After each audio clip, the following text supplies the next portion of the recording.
Ya. Cerita itu maksudnya gini teman-teman.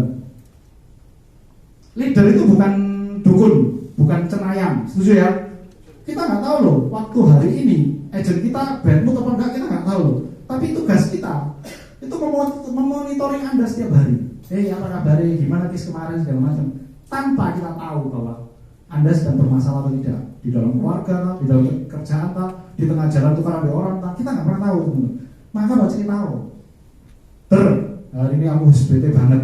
Aku nah, kalau Anda sudah cerita kayak gitu terus leadermu tetap ayo kamu harus kejar itu loh. Itu menjadi so kita kan harus curhat tujuannya kan supaya kita dipahami lah ya. Pas saat ini kita lagi bete. Tapi kadang-kadang kita dipaksa terus sampai terakhir kan si agent merasa mencet ya terus malas aku tiba-tiba terus moro-moro muntaber di WhatsApp nggak dibaca. Ya, jadi cerita curhat dekat leadermu bahwa dengan kamu dekat dengan leadermu juga nggak akan berprasangka buruk dengan dengan Anda semua nggak mungkin berprasangka buruk. Dia masih tahu kondisinya lagi bete, lagi bermasalah dengan keluarganya. Ya, nggak cerita, ya kita nggak bisa tahu teman-teman, kita bukan dukun soalnya. Ya, kalau konsul kita sebenarnya juga cerita ke dia tentang kita menemui siapa, harusnya ngapain, ya loh. Menemu orang yang tipenya kayak gini kita harus ngapain, itu sering kita harus konsul. Tapi kadang agent ini merasa gitu, aku ketemu dulurku kayaknya biasa-biasa aja, gak ada masalah kok, jadi gak perlu cerita, gak perlu konsul. Tapi ketika ditanyai, ya masih coba cerita, gini loh, pertama kali aku baru pertama kali cerita itu harus salah, ya. Dan itu sering terjadi. Anda merasa apa yang Anda lakukan sudah benar, tapi belum tentu benar menurut leader Anda. Percayalah, leader Anda yang paling benar, karena dia sudah pernah melakukan duluan. Kalau Anda merasa tidak ada masalah, itu berarti Anda bermasalah. Kenapa? Kita gak pernah ngerti apa-apa, atau merasa gak ada masalah, ya cerita aja. Konsul itu kan cuma bercerita kamu nemui siapa, terus kismu apa, keluhannya apa, kendalanya apa, handlingnya piye, kan gitu toh, itu konsul. Kalau tanya tentang halo, cara ngeklaim ini apa, cara merubah polisi apa ya. Kalau kita nggak punya pengetahuan itu ya kita mesti tanya aja. Jangan dijawab ngawur. Kadang-kadang agent di luar sana ya, bukan agent di sini ya, agent di luar sana itu jawabannya selalu ngawur semua tanpa bertanya ke leader. Alhasil apa? Ya nama asuransi ini jadi jelek. Kenapa? Ya banyak agent ngawur itu. Gitu.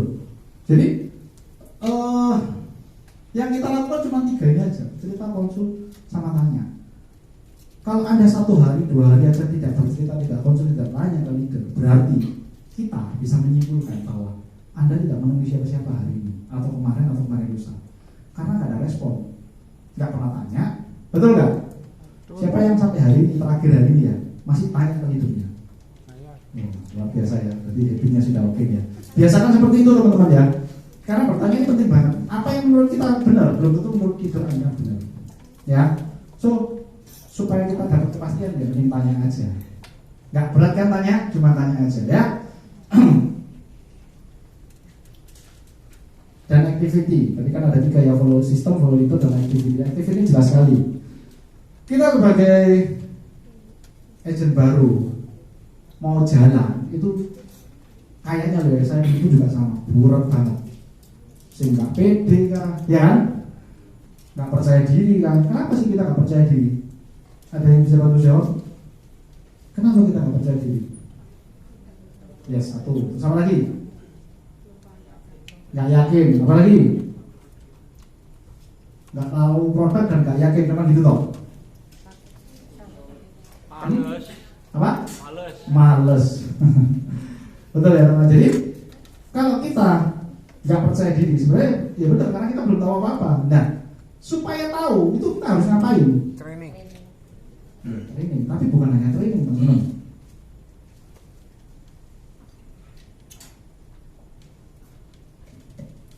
Kan kita nggak mau beraktivitas kan karena kita merasa kita tidak bisa, betul ya?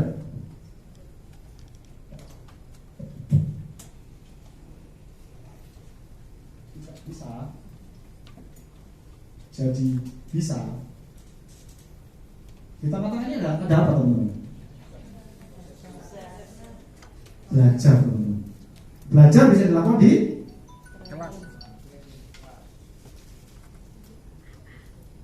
belajar, tapi bukan cuma belajar teman-teman. Di depannya harus ada mau. Di dunia ini nggak ada bisa atau nggak bisa, percaya saya selalu sombingan ini ke tim saya, nggak ada bisa atau nggak bisa, nggak ada. Yang ada adalah mau atau tidak mau, ya. Jadi belajar pun kita, oh ya aku mau, ya aku belajar, tapi ya tapi mau nggak ngulangi berkali-kali, mau nggak nurut, mau nggak ngikuti sistem, mau nggak monitor, mau nggak aktivitas, itu kan mau atau tidak mau.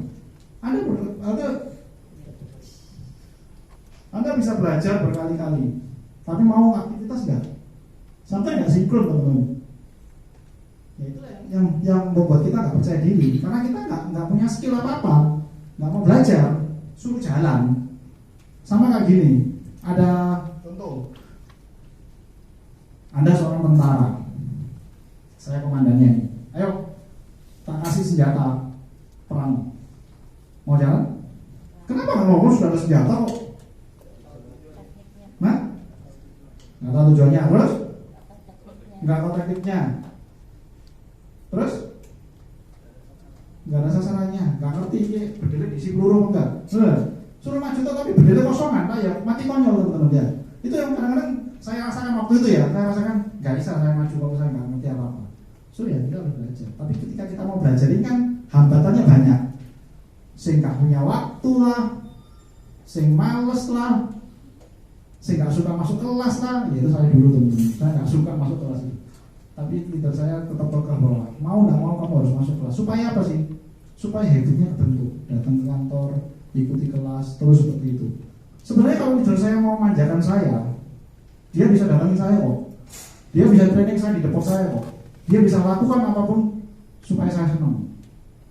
Kalau Anda hari ini menemukan leader yang datang kelas, ikuti kelasnya, ikuti aturannya, wah berbahagialah Anda. Karena itu leader yang pasti support Anda. Bukan berarti yang datangin itu bukan nggak support ya, bukan seperti itu. Cuma maksudnya gitu. Kan lihat karakternya orang. Saya ini nggak suka kalau masuk kelas. Ya udah begitu itu mau masuk kelas. Nah, kamu suka berarti kan kamu belani gitu loh. Maksudnya saya seperti itu. Perlakuan setiap agent pasti beda-beda. Nah, semua di sama rakatan seperti itu ya pasti mau ikut. Cuma kebetulan hari ini saya adalah orang dengan karakter. Saya nggak suka masuk kelas. Saya orang sombong. So dia juga pasti harus lebih jual mahal dari saya. Apa-apaan sih? Kamu cukup ajarin aku ngerti cek-ceknya dan aku dapat uang. Selesai, cuma gitu aja loh. Tapi dia tetap peka, nggak mau datang aja ke kelas. Simple. Itu melatih kita supaya nurut leader. Itu menurut saya teman-teman ya. Nah ini juga main yang kedua.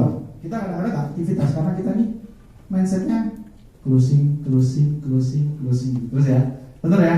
Aduh orang ini pasti bisa closing nih. Ayo, siapa yang senyum hari ini? Yang senyum berarti mindsetnya closing dia. Jadi kita harus punya mindset bahwa kita cuma cerita teman-teman. Kalau kita cuma cerita, kita ada beban gak sih? Gak ada. Kalau ketemu orang cerita. Terlepas dia mau closing apa nggak closing itu urusan nanti lah. Tugas kita sebagai agent baru, pokoknya tabur yang banyak. Ya, tabur yang banyak butuh closing nggak sih? Ya butuh, tapi kan kita harus pelan-pelan. Ya, jangan sampai selama duduk langsung tiba-tiba, maaf ya, caranya gilani.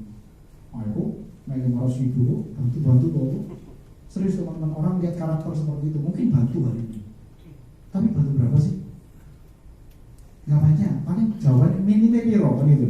So itu berarti Anda pasti ada yang salah dengan cara presentasi Anda. Oke ya? Jadi kita harus punya mindset cuma cerita aja. Terus kalau saya punya mindset lainnya closing ini kayak closing gede, kayak komisi gede, kayak no, buang itu semua. Kita cuma punya mindset cerita. Jadi gak ada beban. Contoh ya, aku namanya siapa? Kuandri suatu saat kenal dengan banget, deket, akhirnya mau nyoba pinjam duit. Duit dong. Ya. Wih, sorry kok nggak punya duit.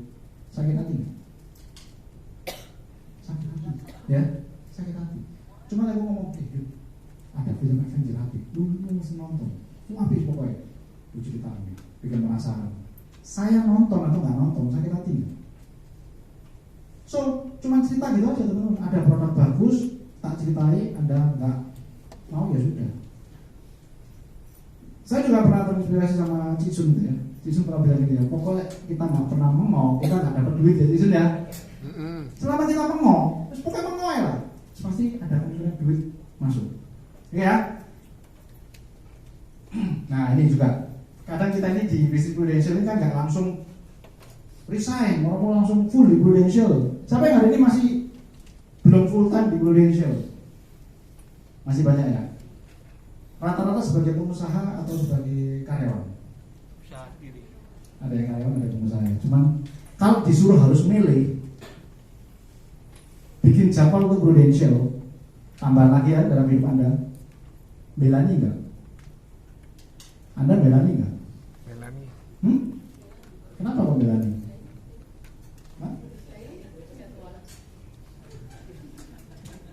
Termasuk jadwal aktivitas gitu. Jadi artinya kalau Anda belani, ya bagus. Berarti Anda sudah berada di habit yang betul. Artinya gini, dengan kesibukan kita terus ditambah lagi satu bisnis, kadang kita merasa apa sih? Belum tentu dapat uangnya kok. Saya harus follow up, masih lama lah, nanti aja lah. Seringkali kita kayak gitu, termasuk saya, maksud saya gitu. Jadi saya di sini bercerita tentang saya dulu. Jadi apa yang di sini itu saya dulu. Ya, saya nggak pernah belani jadwal khusus untuk prudential, tapi leader saya selalu bilang, bikin jadwal khusus untuk pro. Itu aku nggak minta kamu tutup depotmu, aku nggak minta kamu hentikan kerjamu di komputer, aku nggak minta itu. Aku cuma bilang siapin jadwal khusus untuk prudential. Contoh ya, dia bilang kamu misalnya sehari 2 jam atau 3 jam bisa nggak? 2 jam 3 jam bisa. Ya wis. Setiap kamu sehari itu kamu putusin jam 9 sampai jam 12 misalnya. Fokus di pro, ya sudah nggak usah ngetik komputer, nggak usah ngetik depot. Fokusnya di pro, entah itu kamu kontak orang, entah itu kamu menemui orang, entah itu apapun. Dia cuma bilang siapin jadwal khusus. Tapi tak boleh berubah-ubah. Waduh hari ini ada ketemu orang komputer, terus nanti tak coba nanti sore nggak bisa. Kita harus komit jam 9 sampai jam 12 ya itu yang di lock. Begitu ada janjian ya kita harus bisa merubah orang yang janjian baru ke jam lain, bukan ini yang dikorbankan, digeser gitu. Itu membentuk habit sehingga kita konsisten bahwa ya jam segitu ngurusin pro. Lepas dari itu terus kamu mau taruh pro ya tidak apa-apa, tapi at least dia mengajarkan saya bahwa habit itu perlu dibentuk. Nggak bisa langsung moro-moro Anda join langsung wah prudential number 1, mana ada teman-teman? Nggak ada. Karena hari ini bisnis Anda pun, kerjaan Anda pun masih menghasilkan uang. Setuju ya? Anda bukan bangkrut semua kan di sini? Ya kan? Sama. Habit gak akan muncul kalau Anda tidak dalam kesusahan, tidak kepepet ya. The power of kepepet itu gede banget sampai harus belani bikin jadwal ya. So habit bikin jadwal khusus. Kenapa khususnya tak terus besar? Kenapa? Karena khusus ini harus juga dilakuin. Nggak peduli kamu cuma 1 jam, toh kamu memang benar bisa 1 jam, Anda semua bisa benar 1 jam, lakukan. Tapi masuk 1 jam toh ya, betul ya? Ya ditambahin dikit lah, waduh ibu ya. Minimal paling nggak ya 3 jam untuk ketemu orang, ngobrol, bikin janji segala macam. Ya, yang penting ada jadwal khusus. Waduh, aku nggak bisa Senin sampai Jumat ya, wes berarti apa? Sabtu seharian penuh khusus buat pro, nggak usah ngurusin lain, bisa nggak? Ya itu Anda sendiri yang memutuskan bisa atau tidaknya ya. Tentang jadwal Anda bisa atur sendiri jadwal khusus itu kayak gimana. Yang mau saya sampaikan adalah ketika Anda sudah bikin jadwalnya, ya ayo dipenuhi sama-sama bahwa ini harus terjadi dan harus dilakukan. Entah itu konsul, entah itu ketemu orang, entah itu cerita atau apapun lah, pokoknya ngurusi pro, jangan ngurusi tetap kerjaan lama. Khususnya bagi karyawan pastinya kan nggak bisa jam 7 sampai jam 5 pasti nggak bisa, benar ya? Tapi kalau misalnya ada malam jam 6 sampai jam 9 sempat melakukan menjalani bisnis ada itu, ya lakukan gitu. Karena menurut saya saat ini setelah saya simpulkan ya, bisnis pro itu uniknya gitu. Bisnis pro ini bisa Anda lakukan di seluruh sela-sela kehidupan Anda. Terus ya, kapanpun, dimanapun Anda bisa lakukan bisnis ini. Selama Anda tahu skillnya, Anda tahu caranya, Anda tahu produknya, kan kapanpun bisa. Lagi renang, ketemu orang baru bisa ngobrol, ya. Lagi di kafe, ketemu orang rasanya kok ramah, bisa ngobrol. Bisnis ini bisa dilakukan dimanapun di sela-sela kehidupan Anda. Lagi makan ketemu orang baik, ya ngobrol aja. Apakah ketika ngobrol itu pertama harus ngomong tentang pro? Ya enggak lah, bosen.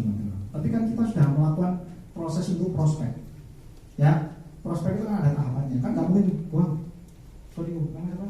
Wah, itu, I love you. Ini teman-teman. So kan harus pendekatan dulu, ya salah pendekatan tadi. Ya kan harus pendekatan dulu, mengenal karakternya dia, baru kita bisa mulai prospek. Tapi kalau kita bayangin kita pernah mengenal orang, terus kita berharap closing, mungkin nggak gitu teman? meskipun kita taat doa tiap hari, mungkin nggak sih? Nggak mungkin teman-teman, harus ada actionnya juga. Ya, oke? Motivasi itu yang saya tulis di awal sih. Motivasi terbesar kita adalah ya keluarga kita sih. Menurut saya ya keluarga kita. Anda pengen apa di bisnis ini? Kan harus ada yang bisa membuat Anda termotivasi. Saya dulu cuma pengen dulu gila, istri saya ini lagi ngomong penghasilan gitu kok rasanya enak ya urip ya. Makan tidur kutai, duit masuk. Saya cuma itu loh dulu. Ya apa aku besok punya nominal yang lebih gede tapi bisa nyantai kayak gitu. Itu tuh saya pikiran nih, nggak aneh. Jadi saya melakukan ini saya cuma tujuan itu. Saya pengen ketika anak saya sekolah besok, ketika lahir 2015, ketika anak saya sekolah, saya ini paling senang, paling happy kalau saya yang antar sekolah, saya yang jemput. Hari ini saya bisa lakukan itu tuh. Dan saya senang banget. Kenapa sih? Karena saya merasa itu di bisnis prudential ini kita punya banyak waktu. Kenapa? Di sekolah pun kita nunggu anak ketemu orang lagi. Ya loh, selama kita mau kemungkinan uang masih ada ya. Itu selalu terikat di sini. Terima kasih di sini. Jadi menurut saya bisnis ini bisa dilakukan di sela-sela kehidupan Anda. Jadi nggak ada beban kan, mau ngantor kayak nggak ngantor kayak nggak ada ngantor kita. Kita di sekolah anak juga ngantor, kita di makan siang dengan teman ya juga ngantor. So lakukan aja. Yang penting disiapin kurunya dulu. Pengen lagi teman. Ya, itu yang memotivasi saya bahwa saya harus di bisnis dulu ya, karena saya pengen duitnya. Jujur aja saya memang suka duit. Jadi kalau kita suka duit, suka kita duit, kita masih lebih pengen kalau kita duduk pun orang duitnya datang. Ya contoh kayak istri saya, memang itu waktu itu masih agent, tapi kan terinspirasi bahwa enak ya tidur makan muta itu duit, tidur makan muta itu duit tuh. Ah gila, ini bisnis apa sih ini? Sayangnya istri saya dulu tidak menjelaskan karena malas dengan saya. Orang benceng no saya. Jadi nggak mungkin istri saya mau jelaskan panjang-panjang bukan tipenya. Gak apa masalah gitu toh. Ya, oke. Nah saya juga mau sharing sih tentang teknik-teknik dasar ya. Artinya tetap ya teknik-teknik ini adalah bukan karena saya pintar, no, tapi karena saya mencoba terus menyimpulkan di versi saya. Ya, kembali lagi apapun yang saya sharingkan di sini yang paling benar adalah leader Anda. Oke ya. Begitu kita ketemu orang, tentunya leader Anda pasti akan mengajari cara bikin janji segala macam. Apapun ya, kayak kemarin 2 minggu lalu kan sudah diajarin ya. Tapi kan kita sebelumnya kita harus melakukan pendekatan dulu sama seseorang. Ya, siapapun target kita. So, menurut saya setelah saya simpulkan adalah cara terbaik untuk membuat kita dekat dengan orang adalah membuat obrolan-obrolan yang membuat orang happy. Jadi ketemu orang pertama kali nggak harus langsung ngomong mesti aku udah asuransi dah kok karena biro mestinya apa lah itu menjadi teman. So kita bikin obrolan-obrolan itu. Obrolan-obrolan yang bikin happy apa? Menurut saya obrolan tentang keluarga, tentang hobi atau liburan dan tentang kerjaan. So kita cuma cerita aja tuh anaknya biro, aku kerja apa atau kemarin di break mana tuh tahun baruan atau itu. Bikin aja obrolan yang happy gitu. Ketika Anda melihat anak orang ini suka bermain dengan anak, yo, kita bahas aja tentang keluarga, tentang family. Ketika kita membuat apa ya kedekatan dengan cara obrolan-obrolan yang bikin dia happy, itu gampang teman-teman. Dekatnya gampang, bukan gampang closingnya ya. Membuat kita jadi lebih dekat dengan mudah. Kalau kita pancing dia tanya kerjaan, dia agak aras-arasan jawab, yo, kita juga harus peka bahwa orang ini nggak suka obrolan tentang kerjaan. Kita sulit lagi obrolan tentang apa, liburan mungkin. Jadi ya jangan dipaksa tentang ngobrol kerjaan terus, gitu loh. Jadi ini pilihan teman-teman. Anda bisa mulai obrolan tentang hobi. Aku suka basket tak? Wih, gendang aku basket di mana kok? Gak pernah ketemu. Iya, aku di basket di sahabat. Oh iya, aku di Malang ya, lantas gak ketemu ya. Jadi paling nggak kan hobinya kita bicarakan aja. Aku ikut kemana sekarang? Jadi ngobrol gitu aja. Loh, sekarang saya olahraga lagi. Ya loh, olahraga di mana kok? Waduh, kayak aku sekarang gak pernah kok. Aku kumpul dengan teman-teman. Boleh aku kalau join di klub aku. Jadi ngobrol tentang hobinya. Kita bisa lihat reaksinya kok teman-teman. Ketika dia happy ngobrol, wah, kita tanya titik sedikit maksudnya. Kita tanya sedikit, ngobrolnya dia bahas kuanjang. Jawabnya tuh kuanjang. Wah berarti orang ini senang. Ya udah kita juga jangan jadi orang yang mencela juga. Dia cerita panjang, wah sama kok aku juga wah gitu kan. Kita jadi curhat. Kita kan tujuannya mau dekat sama dia. Ini terutama cewek ya. Cewek itu paling senang didengarkan, setuju ya? Jadilah kita kayak ngejar cewek dulu. Kita tanya sedikit, tapi ada cerita panjang, wah disenangi nggak bicara itu? Si cewek pasti merasa wah ini calon yang sempurna. Benar ya? Bisa mendengarkan keluh kesahku padahal tanya gini toh. Ya apa kabarmu? Oh gini tadi pagi aku wow, padahal tanya simpel pagi hari ini kamu lain. So kita harus bisa jadi orang yang peka juga gitu. Meskipun kita kan cuma berusaha kerjaan kita cuma berusaha nih mancing teman-teman. Mancing kapan kita kantong sesuatu ya Freddy tadi ya kita kantong sesuatu dari kita bertanya ya. Nah sambil kita ngobrol-ngobrol tentang kerjaan hobi dan lain-lain kita harus selipin sedikit tentang matchingnya. Podo aku dulu juga senang basket. Wah kok ini hobi mobil ya kayaknya mobilnya di garasi kok keren-keren bu. Sama loh dulu aku juga hobi mobil tapi sayang bu aku nih aksesorisnya ambil mobilnya larangan aksesorisnya dulu aku nyerah bu. Ya gitu ya gak apa-apa sih mosok dia tanya kamu mobilmu apa dulu kayaknya nggak kayak gitu juga deh. Tapi begitu anda membicarakan tentang hobi percaya saya yang dibicarakan adalah dirinya. Dia pasti bercerita panjang. Lu tahu mobil ini ada histori ini, wah cerita histori ini padahal mobil.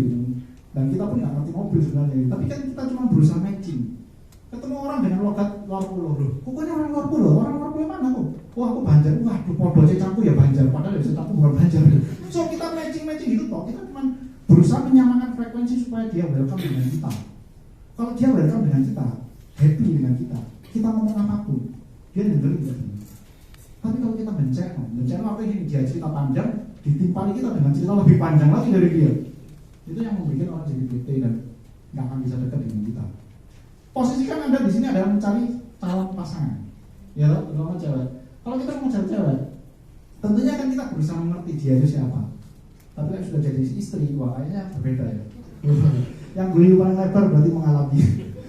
Jadi seperti itu teman-teman. Jadi kita mendekatinya ya tentu kita harus mulai cari tahu hobinya apa. Oh warna pink ya, sama aku juga senang warna pink. Kayaknya kamu bukan tinggi deh. Ya, dia juga jangan sampai ngawur kayak gitu lebay ya. Pilih sesuatu yang bisa di matching dengan normal, jangan terlalu ngawur. Senang pink, aku ya senang pink nih, laki yang senang pink apa ya. Ya milih juga teman-teman ya, jangan ngawur juga ya. Oke? Peka itu tadi peka. Kadang-kadang kita ini cerita kayak megang handphone kita nyerocos terus cerita terus. Ya kita harus peka mulai dia megang handphone dia mau cerita dan jangan ngambil handphone juga barengan gini. Ngerti ya? Bisa pada dirinya 5 jam teman-teman. Gak selesai. Jadi kita juga harus peka dengan kondisi-kondisi seperti itu. Kalau dia gitu ya. Oh kok minum mosek loh bu? Ini gak enak. Kita peka, jadi kita tunjukkan bahwa kita care. Dia jam, ngomong terus. Kita nggak tanya dia, loh kok ada jadwal tak? Kan harus gitu. Santai orang sudah pengen ngomong, mumpung bisa ketemu tak prospek kayak orang. Ngocos cerita terus. Kita nggak peka, terus kita ngomong terus. Orang nyaman nggak teman?